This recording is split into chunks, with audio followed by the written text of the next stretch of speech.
começar, né? Porque até o resto do pessoal chegar aí. Tem muita coisa para a gente ver hoje.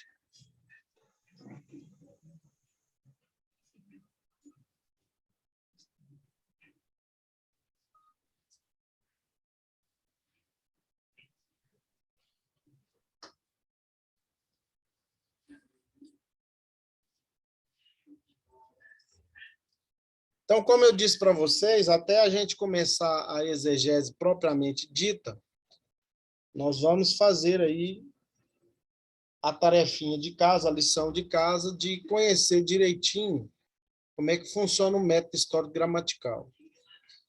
Falando nisso, vocês pensaram juntos aí no texto que vocês vão querer fazer exegese?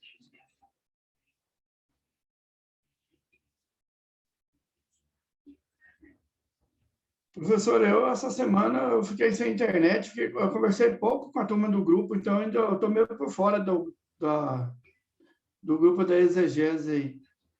Nós temos que escolher um texto, professor? Sim.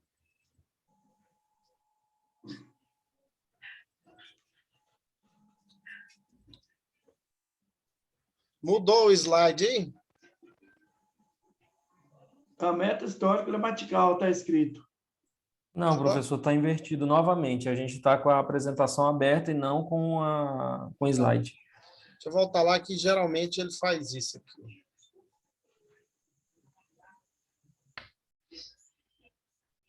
Pois é, antes de eu ir lá, então, vocês decidiram o texto? Ou não? Vocês vão deixar eu escolher o texto para vocês? Professor, na verdade, ninguém levantou isso em pauta para escolher nada durante essa semana, não, professor. Professor? Oi. Tem aquele irmão que disse que já tinha começado a fazer? Tá, o Carneiro, ele está aí na sala. Ele colocou no grupo a referência que ele tinha começado a fazer. Só que aí ninguém não prosseguiu com o assunto, né? Para, vamos dizer assim, para todo mundo achar que a gente dá continuidade com o texto que ele colocou, não. Tá. Tem que retomar essa conversa. No final a gente vê isso. Mudou agora o slide? Mudou. Mudou. Contexto histórico. Sim. Ok, então, olha só o nome do método que a gente usa, histórico gramatical. Então, a gente vai analisar primeiro o contexto histórico, na próxima aula a gente vai entender o contexto gramatical direitinho, literário.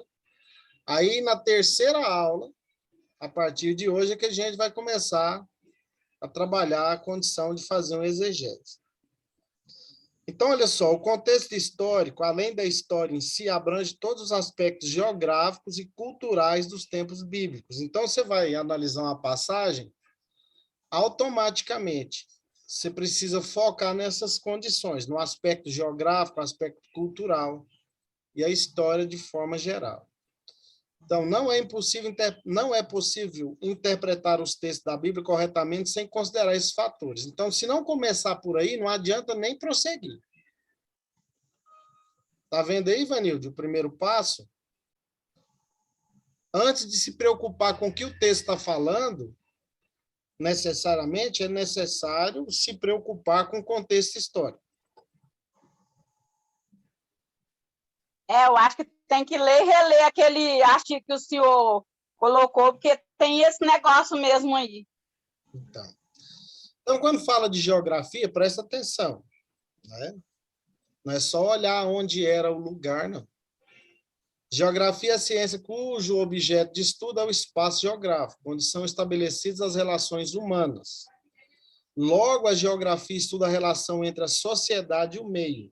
Em suma, a geografia analisa a dinamicidade das relações entre a sociedade e a natureza, capazes de transformar o espaço geográfico. A gente vai ver isso aí nos pormenores, porque é importante. Vários erros de interpretação acontecem por causa do descaso com a condição geográfica que é estabelecida pelo próprio texto que está sendo analisado. Então, se a pessoa faz vista grossa, consequentemente, ela vai avaliar de maneira errônea o texto.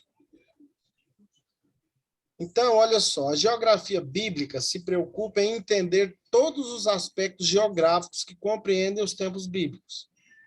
Estudo do território, saber identificar a superfície terrestre, considerando o relevo, tratando-se da topografia, né, e a hidrografia.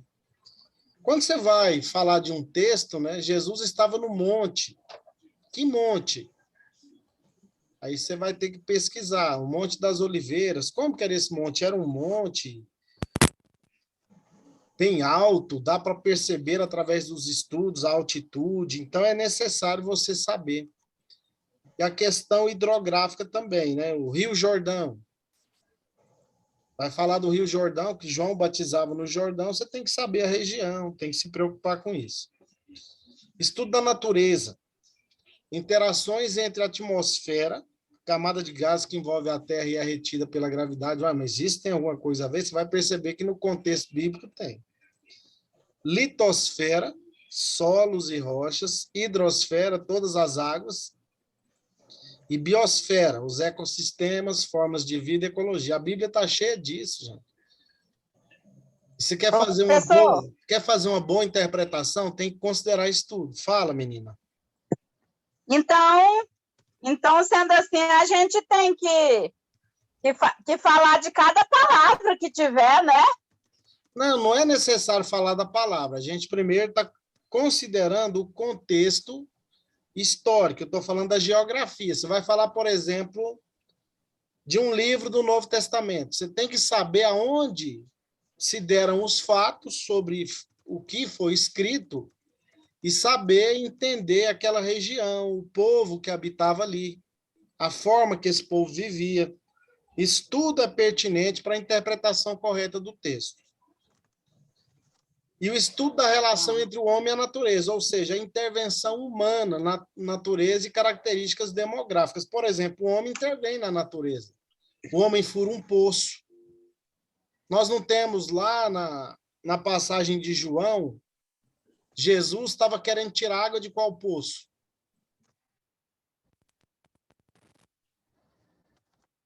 Foi um poço escavado por um ser humano. E aí Jacó, né? Poço de Jacó. Você entender a história daquilo, para chegar naquele momento e saber do que se trata a questão. Professor, Oi. tem 2 alunos aí, a Silvana e o Edson, falando que não estão sem áudio, mas a gente está escutando normal. Então, é Também. alguma questão deles, né? Vocês estão me ouvindo? Todos os outros estão me ouvindo? Com exceção da Silvana e o Edson? Alto e bom som. E o Marcos Aurélio, eu não sei se vai estar querendo entrar, não sei, professor. Parece que ele está fazendo tudo lá e não consegue entrar. O problema é que não apareceu aqui para mim, né? O pedido. Mas então vocês estão me ouvindo bem, né? Tá ótimo. Sim. Provavelmente o problema está no aparelho deles, então. Silvânia, deve ser alguma coisa aí, viu? Que o restante dos alunos estão me ouvindo. Sai da reunião e pede para entrar de novo. Sai e pede para entrar de novo. Você também, Edson. Sai da reunião e pede para entrar de novo. Não, eu estou conseguindo ouvir o senhor agora, só está um pouco baixo. Ok, você está ouvindo, né?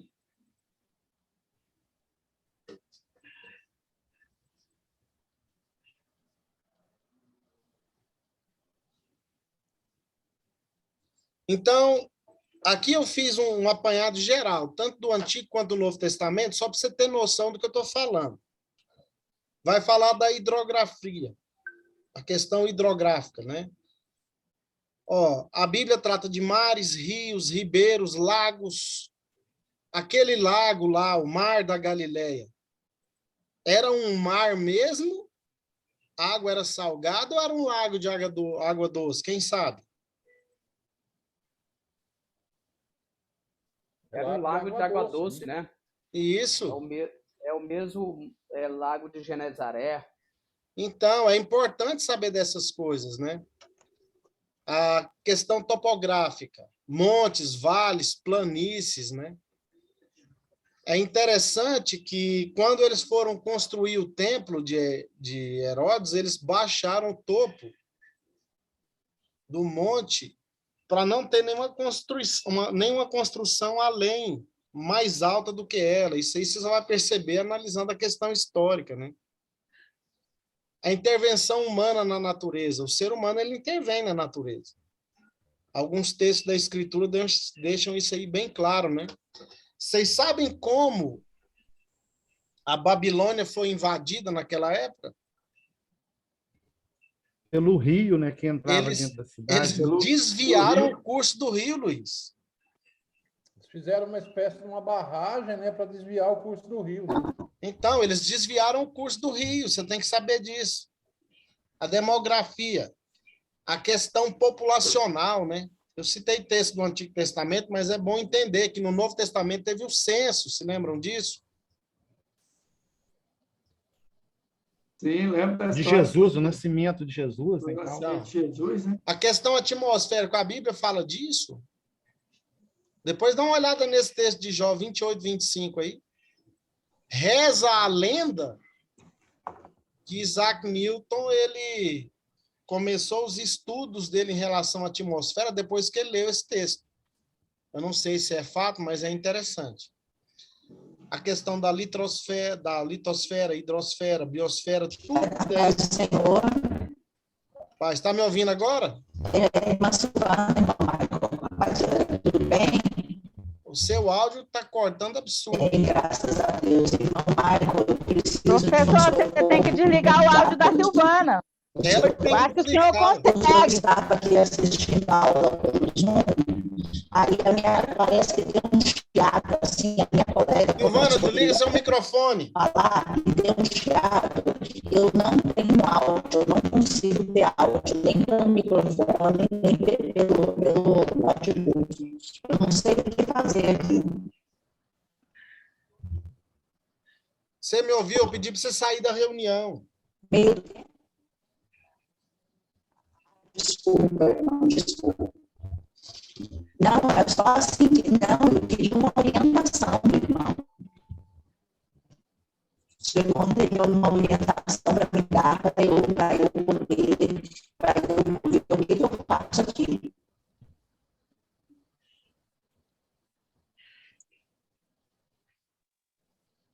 Só um minutinho, deixa eu resolver o problema da Silvana aqui.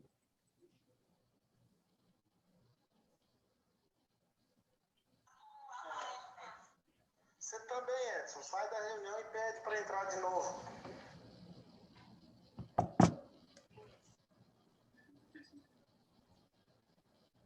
Então, meus queridos, a questão geográfica ela é muito importante. Nós vamos aprender a fazer isso aí quando a gente estiver com a mão na massa. A gente não pode deixar de considerar nada. Nada, nada, nada. Tudo no texto é importante. Silvana, sai da reunião e pede para entrar de novo. Eu já saí, já entrei de novo, professor. Então, é alguma coisa na configuração, alguma coisa na sua configuração, porque os outros alunos estão me ouvindo bem. Pois é, estava tudo normal, deu um chiado, eu não sei se aconteceu alguma coisa aqui, deu um chiado, eu não estou conseguindo entrar. Aí, se eu conseguir, eu falo para o senhor depois. Tá. Tem também um aspecto cultural, muito importante dentro do contexto histórico. O que é cultura, né? É o conjunto de modos de comportamento, crenças, instituições, valores espirituais e materiais característicos de uma sociedade. Portanto, a cultura envolve o que as pessoas pensam, creem, dizem, fazem e produzem. Não tem condição de compreender direito um texto sem dar ênfase ao aspecto cultural. Quais são os aspectos culturais, então? 4 aspectos culturais. Pensamentos, né? Neles estão incluídos as crenças, fala, ação e produtos. que normalmente se sobrepõem. Esses 4 aí se destacam. O que alguém pensa afeta seus atos. O que faz está ligado àquilo em que acredita, e assim por diante. Os aspectos culturais, de forma geral, podem ser agrupados em 11 categorias: política, religião, economia, leis, agricultura, arquitetura, vestimentas, vida doméstica, a geografia, de forma geral, que a gente tratou, e a organização militar e estrutura social. Tem questões que são interessantes, o valor de uma roupa, o valor de um calçado, o que era uma túnica. A gente tem que avaliar todas essas coisas. Professor, Oi. quando eu estava lendo esse texto hoje, eu fiquei confuso numa questão, quando a gente está falando da questão cultural. Eu não consegui visualizar aí, digamos o seguinte: quando a gente sai desses 11 itens que você colocou aí, e leva, por exemplo, para a questão da música, das artes de uma maneira geral, e etc., etc. Isso não faz parte do conceito cultural de uma determinada nação ou de um povo? Tá. A vida doméstica, assim, faz parte do cotidiano de todo ser humano. Então, a questão da arte, a questão da música, isso aqui tudo se resume na condição de vida doméstica. Ah, tá. Então foi aí que eu não entendi. Cada sociedade, ela reage a um tipo de costume em relação à arte, à música, à literatura e assim sucessivamente. Não, tudo bem. O meu entendimento com relação à questão da vida doméstica aí estava relacionado mais à questão mesmo das tradições, de familiares, essas coisas aí. Também. Mas o ser humano, né? Você hoje deve ter escutado alguma música, ou pensou em alguma música, cantarolou alguma coisa, né? Ou não? Hoje eu não tive tempo para isso, não, porque o dia foi meio tenso aqui. Mas geralmente faz parte da nossa condição do dia a dia, do cotidiano. Então, quando se trata da política, né, o contexto político das passagens bíblicas que estão sendo analisadas precisa ser considerado na hora de interpretar o texto. Exemplo, eu citei o Antigo Testamento para você ter uma noção. Por que o rei Belsazar concedeu a Daniel a 3ª colocação no governo babilônico e não a 2ª? A resposta já está aí. Porque, como nos conta a história secular, Belsazar era, na realidade, o 2º no comando. Ele não era o primeiro. Então, ele não tinha condição de dar o 2º lugar, a não ser que ele se abdicasse do cargo, né?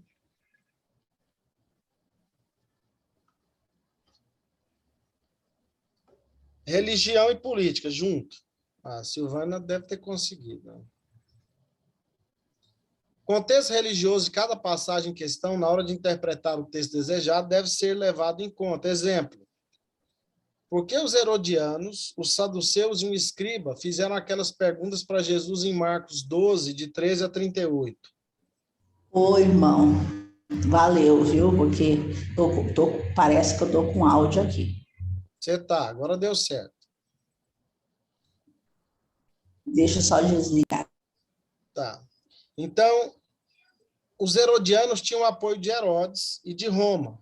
Por isso, discutiram com Jesus a questão do pagamento de impostos a um poder estrangeiro. Eles estavam interessados nessa condição, porque eram vassalos e apoiavam tanto Herodes quanto o Império Romano. Os saduceus, eles não acreditavam em ressurreição. Portanto, eles procuravam calar seu opositor, levando uma situação hipotética sobre uma mulher que teve os 7 maridos. Tentaram pegar Jesus por aí, vocês lembram do desfecho da história, né? E o escriba, eles se preocupavam com os mandamentos do Antigo Testamento, por isso um deles perguntou a Jesus qual era o mais importante. Cada um indagou o Senhor Jesus Cristo em relação à sua concepção, primeiramente religiosa e também política.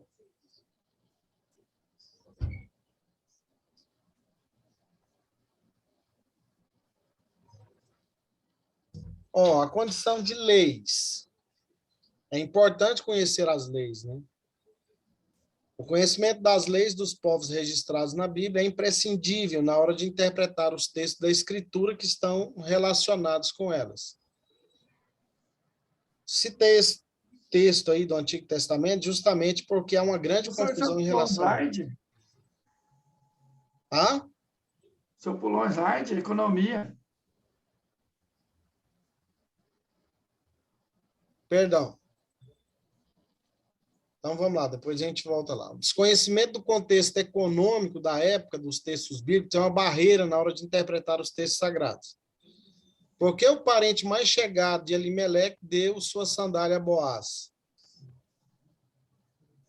Olha só, se não tivesse uma literatura paralela, jamais a gente entenderia, né? Segundo as tábuas Nuzi, encontradas no Iraque entre 1925 e 1931, esse ato simbolizava a cessão de direitos de uma pessoa sobre a terra que pisava. Então, agia-se assim quando era concluída a venda de um terreno. Era algo formal em relação a uma nova posse de um determinado terreno.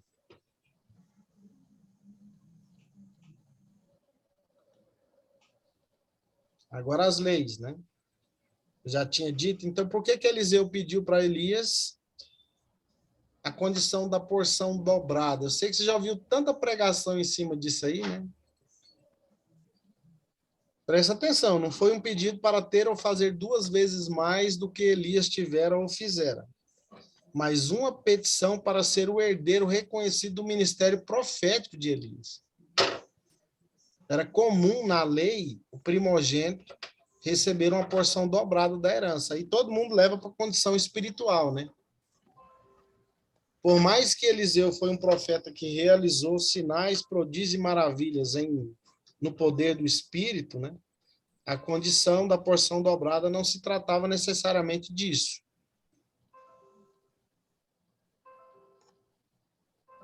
Agricultura. Eu já falei para vocês, quem foi meu aluno de hermenêutica, essa condição da agricultura aí, eu naquele livreto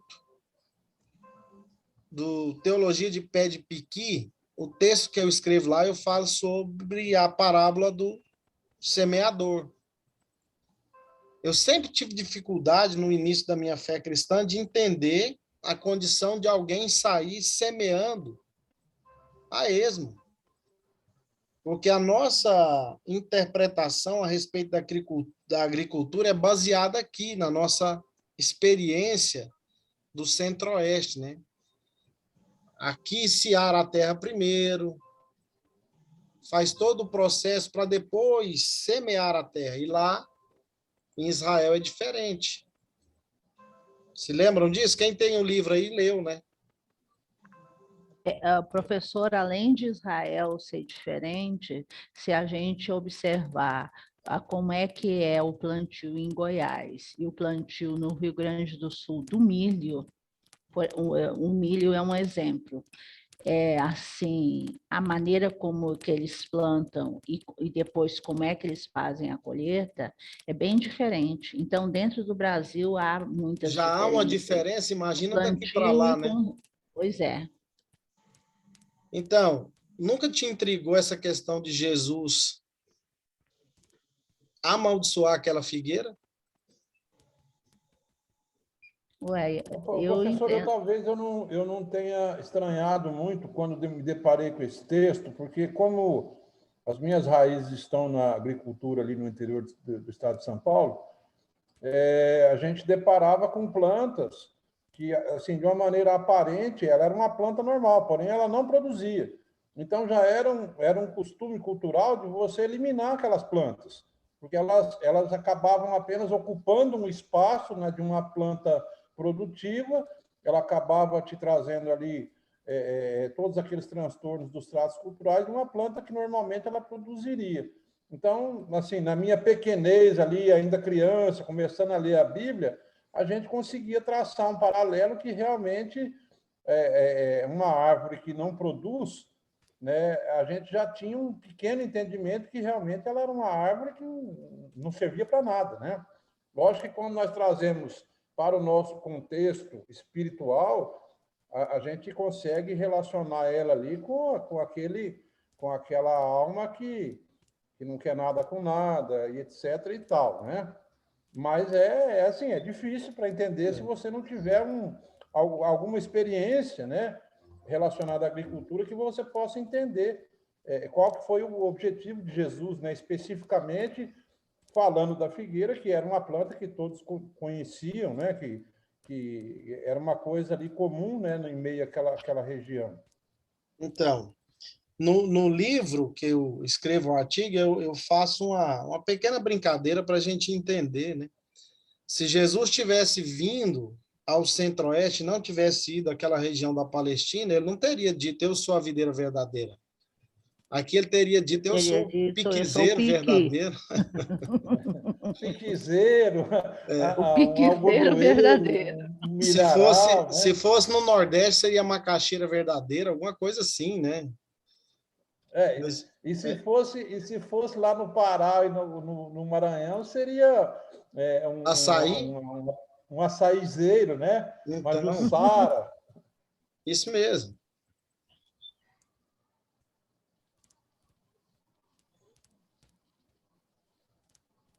Vestimentas, isso é importantíssimo. O tipo de roupa que, às vezes, o texto bíblico trata dele, você tem que estar atento para entender, né? O conhecimento a respeito dos tipos específicos de roupa dos tempos bíblicos facilitará a compreensão de muitos textos da Escritura. Exemplo, qual o sentido de cingir os lombos em Jó e em 1 Pedro? Quando o homem corria, trabalhava, guerreava, ele enfiava a túnica por dentro de uma faixa larga que trazia a cintura, para que pudesse ter maior liberdade de movimentos. A ordem, portanto, tem o sentido de induzir um estado de alerta e a capacidade de reação rápida, gente. Cingir o lombo era isso, era estar pronto. Pronto para o combate, pronto para o trabalho, pronto para agir.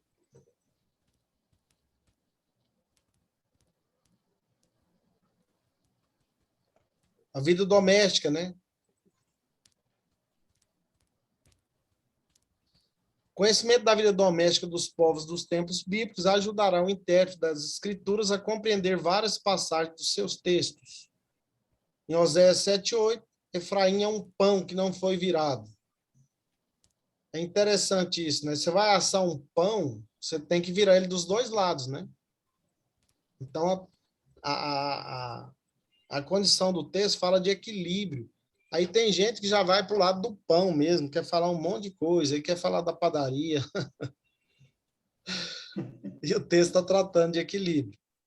A geografia, né? A gente já falou disso, mas eu queria destacar a condição de Laodiceia. Aquele texto do Apocalipse, ele é magnífico. Por que Jesus falou da água morna? Estou a ponto de vomitar-te, é morno. Ele citou a figura, né? Porque aquela congregação era como a água da cidade. Você já foi em alguns de vocês, eu talvez todos, já foram em Caldas Novas, né? Qual que é o fenômeno de Caldas Novas? As águas termais. Então, a água que chegava em Laodiceia, ela saía dos dutos de Herápolis, quente, encontrava com água fria no meio do caminho e chegava morna. E era interessante que na casa de cada cidadão laodicense já tinha água encanada, gente. Sítios arqueológicos da antiga Laodiceia desenterraram tubos que conduziam a água até a casa dos cidadãos laodicenses. É um negócio fora do comum. E Jesus usa o contexto da cidade para tratar da condição espiritual deles. Organização militar, né? É indispensável você entender. Por que Paulo afirmou em 2 Coríntios que Deus em Cristo sempre nos conduz em triunfo? Aí você tem que entender o que era um triunfo de guerra, um triunfo militar. Paulo citando aí a condição do Império Romano. quando um general retornava vitorioso de uma batalha, ele marchava à frente de seus soldados pelas ruas de sua cidade natal, com os prisioneiros atrás. De forma semelhante, Deus está nos conduzindo num cortejo espiritual glorioso pelo fato de estarmos em Cristo. Então, nós estamos sendo conduzidos em Cristo. Estrutura social. Por que nos tempos bíblicos as pessoas às vezes jogavam pó sobre a cabeça? Que costume louco é esse? Era uma condição cultural que fazia parte da estrutura social, né? Elas estavam tão comedidas, arrependidas, que elas demonstravam assim o enorme pesar que sentiam, e era como se estivessem numa sepultura. Elas simbolizavam que estavam como que mortas, jogando sobre elas, então, esse pó sobre a cabeça. Professor, Fale, minha querida. às vezes tem relato de que jogava pó sobre a cabeça quando jejuava e jogava cinza sobre a cabeça. Eu acho que era Mas cinza geralmente, mesmo. na maioria dos casos, Silvana, era quando acontecia algo muito sério e a pessoa entrava num estado depressivo, um estado Não, realmente lastimável, era. onde ela jogava silício sobre a cabeça, representando que ela se considerava como morta. Ah, sim. Então, eu E passei também rápido. vestia panos de sacos, né, professor? Então, se vestia com roupas de sacos e jogavam pó sobre as cabeças. Olha só, não é fácil você determinar todas as questões do contexto histórico. Tem que considerar isso aí tudo que a gente viu. Então, quando você vai para a exegese, você já quer ir lá para o final para aplicar a mensagem, né? E o que a gente precisa primeiro é levantar esses dados. Primeiro, antes de considerar a questão gramatical e literária do texto, é levantar todos esses dados históricos. Dentro da história, geografia, cultura. Dentro da cultura, os 11 aspectos. Professor, eu gostaria de ouvir o senhor, digamos assim, um pouco fora do contexto da proposta aí, mas é uma coisa que o senhor, né, sábio como o senhor sabe que nós lidamos com isso diariamente dentro das nossas igrejas, que é a descontextualização de Edson, deixa eu te falar, a nossa reunião reunião, ela vai cair o link agora. Eu vou lançar outro, deixa para fazer a pergunta lá no outro link, que vai cair agora. Tá, Jóia. Obrigado. Tá? Aí você faz. Eu tenho uma sugestão para a exegese. Mateus 26, verso 8. Aquela do jantar em Betânia, da mulher que derramou... Tá. Se o pessoal concordar, deixa só